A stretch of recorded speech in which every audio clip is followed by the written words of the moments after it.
শফিকুল ইসলাম লিখেছেন, মসজিদ কমিটির সদস্যদের কী কী গুণ থাকা উচিত কোরআন সুন্নাহর আলোকে জানাবেন।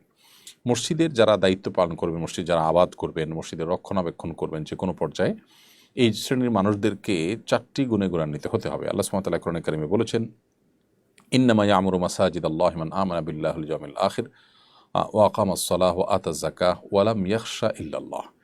আল্লাহর ঘর আবাদ করবে সেই মানুষেরা যারা আল্লাহ এবং আখিরাতে বিশ্বাস করে, সালাত কায়েম করে, যাকাত দেয় এবং আল্লাহ ছাড়া কাউকে পরোয়া না করে। এই 4 গুণে বিশিষ্ট মানুষরা আল্লাহর ঘর আবাদ এর জন্য উপযোগী। অতএব যারা মসজিদের সাথে, মসজিদের খেদমত, মসজিদের সেবা, মসজিদের কার্যক্রম পরিচালনার সাথে কোনোভাবে জড়িত, তারা অবশ্যই আল্লাহর প্রতি ঈমান আনবেন পরিপূর্ণভাবে, আখিরাতের প্রতি তাদের দৃঢ় বিশ্বাস থাকবে এবং 5 ওয়াক্ত সালাত তারা আদায় করবেন, যাকাত ফরজ হলে যাকাত আদায় করবেন এবং আল্লাহ ছাড়া আর কাউকে পরোয়া করবেন না, শুধু আল্লাহকে ভয় করে চলবেন, আল্লাহর ভয় অন্তরে লালন করবেন। এই গুণগুলো যদি কারোর মধ্যে থাকে, এই 4টি গুণ থাকে, তাহলে সেক্ষেত্রে ইনশা আল্লাহ বিইذনিল্লাহ তিনি